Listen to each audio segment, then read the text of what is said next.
Mä tulin lukioon sen takia, koska mä en tiennyt, että mitä mä haluan vielä tulevaisuudesta. Mä en tiennyt, että mitä alakaan mä voisin mennä opiskelemaan. Hiskaluokasta lähtien mä olin silleen, että mä oikeasti haluan lukioon. Ja sitten mulla oli myös sellaisia kavereita, jotka kävin lukiota. Mun tähtäimessä sen, että mä menisin yliopistoon kyllä. Kuulin monilta, että lukiossa on hauskaa ja siellä järjestetään erilaisia bileitä. Ja varmaan sen takia sitten päädyinkin lukioon.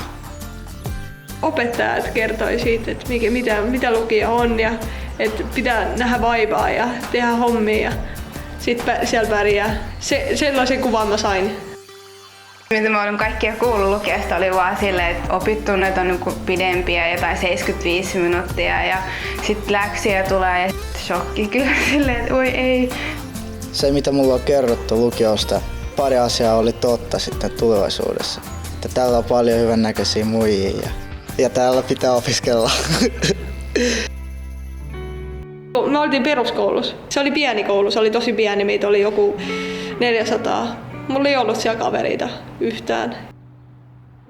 Emme ollut vihattukaan, mutta sitten niinku, ei kukaan niinku, silloin tykännyt hirveästi meistä, koska me tultiin vierasmaasta ja sitten ne oli ennakkoluulot ehkä on se.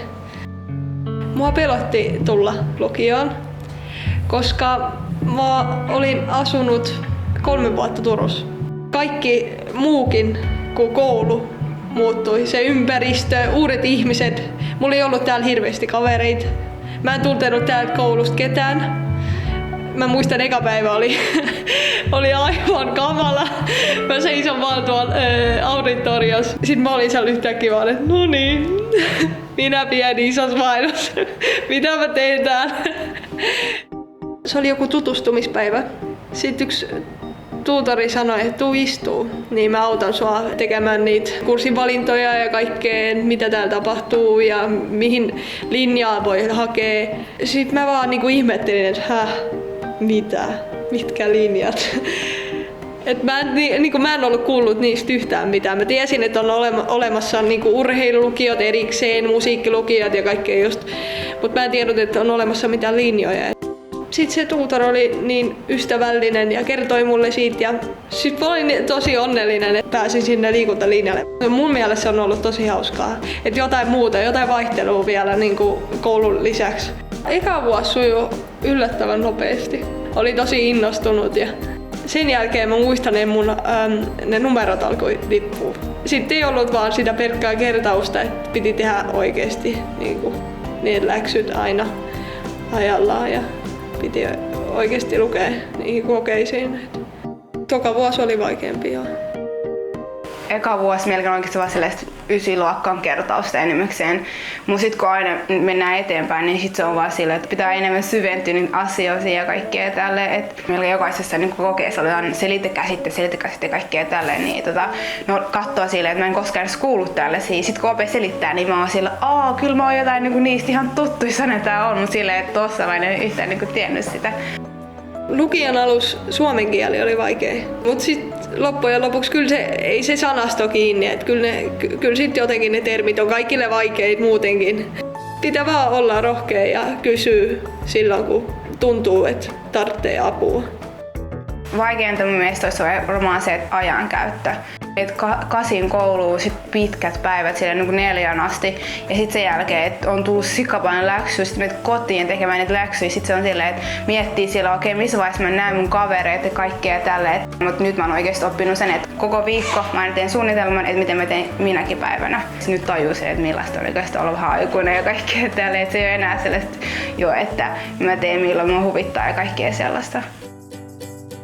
Erilaista oli ehkä se, että täällä lukiossa opettajat ei ehkä välitä niin paljon siitä, mitä sä teet, vaan sun pitää itse ymmärtää, mitä sä haluat ja että on pakko opiskella. Kukaan ei tule käskemään sun. Ekana vuonna ei ollut kyllä mitään ongelmaa sosiaalisen elämän kanssa. Siis koulu ei ole mitenkään häirinyt sitä. Kyllä pystyi vapaa-ajalla käydä pelaamassa jalkapalloa, käydä uimassa ihan mitä vaan. Mä oon itse siinä oppilasharjoituksessa. Lukiossa voi harrastaa liikuntaa ja lukiossa voi harrastaa lukemista. Ja erilaisissa lukioissa voi jopa harrastaa elokuvaa ja paljon muuta. Silloin ekana vuonna meillähän jaettiin niitä valmiita lukkareita ja vasta toisena vuonna piti valita oma lukkari. Mä neuvosin vain yhden asian, että miettiä tarkasti mihin haluaisitte lukion jälkeenkin, että mitä kursseja valitsee lukion aikana. Itse mä oon ottanut Espanjaa ja sit oikeesti mä oon tykännyt siitä niin paljon. Ja sit on silleen, että noi luokailmapiirit on sellaiset oikeesti hyviä, kun se on silleen, että just niin ihmiset, jotka oikeesti haluaa olla siellä, ne on oikeesti siellä. Koulun jälkeenkin oikeesti voi tehdä jotain muutakin. Se ei ole mikään lukemista vaan koko ajan, että oikeesti siinä sivusta voi tehdä kaikkia sellaisia asioita, mistä oikeesti tykkää. Täällä on sosiaalista, paljon erilaisia ihmisiä, tutustuu erilaisiin ihmisiin. Sen takia just lukiossa varmaan mä viihdyn paremmin, koska meitä on täällä tosi paljon. Niin mä löydän aina jonkun, kenen kanssa olla. Kaikki katsoo sua kokonaisuudena. Et täältä voi löytää hyviä kavereitakin ilman, että se olisi niinku täydellinen. Täällä lukiossa mulla on ollut erilaisia niinku kavereita. Että semmosia, jotka oikeasti opiskelee ja semmoset vähän niin kuin minä, jotka eivät oikein jaksaneet opiskelemaan. Kurssilla oli vaan semmonen, ei liian masentava olo, mutta kuitenkin oli semmonen turhauttunut olo, että miksi mä istun täällä, eihän tää hyödyntää mitenkään mua.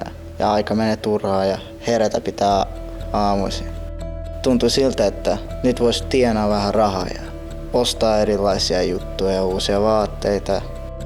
Allekirjoitin eroamispaperit ja sen jälkeen mä menin bussipysäkille ja sytytin tupakan. Ja näin kun yksi meidän kouluopettajista tuli vastaan ja sitten hän sanoi mulle, että täällä ei saa polttaa, kun se on kielletty. Siihen mä vastasin, että ihan sama kuin mä en ole enää tämän koulun oppilas. Sitten se kysyi multa, että aijaa, mitä tapahtui ja sitten me vähän puhuttiin ja kyllä on jäänyt vähän mieleen, että joku on oikeasti on välittänyt. Silti mä oon jatkanut sitä mun duunin tekoa vielä kuukauden verran ja sitten se iski, että en halua tehdä sitä duunia loppuelämää. Ja sitten silloin mä muistin sen opettajan sanoja. Mieti vielä vähän aikaa, että mikä on sulle parempi. Ja päätin sitten tulemaan takaisin. Lukiossa oli varmaan vaikeinta loppujen lopuksi ymmärtää, että miksi mä olen täällä.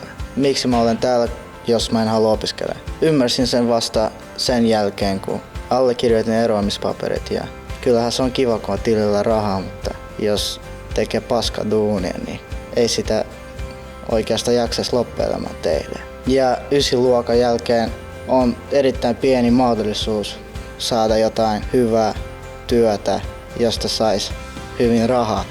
Lukiossa pärjää oikeastaan helposti ja mäkin olen pärjännyt lukiossa tekemättä mitään, mutta jos haluaa pärjätä hyvin, niin pitää lukea hyvin. Kyllä kirjoituksessa tuli semmoinen olo, että mähän osaan paljon paremmin. Oli kyllä vähän nolotilanne. Siinä vaiheessa rupeaa oikeasti harmittaa ja harmittaa paljon. Periaatteessa se on ihan samanlainen koe kuin mikä muu koe, mutta se on vaan niin paljon tärkeämpi, että ekan kirjoituksen jälkeen mä menin puhumaan tietysti opettajalle. Hän järjesti mulle vähän lisätunteja. Mä kävin korottamassa suomi toisena kielen ja 2 arvosanalla korotin. Mä suosittelisin lukiota niille, jos haluat yliopistoon tai et tiedä vielä ihan tasatarkkaan mitä haluaa tulevaisuudessa tai et tiedä sitä omaa ammattia vielä. Mä tein sen oikean päätöksen ja mä tulin tänne. Lukion jälkeen mä voisin pyrkiä poliisiksi. Mä ajattelin sit pyrkiä tonne yliopistoon. Ensin Intiin, sen jälkeen johonkin ammattikorkeakouluun, ehkä ravintola-alalle.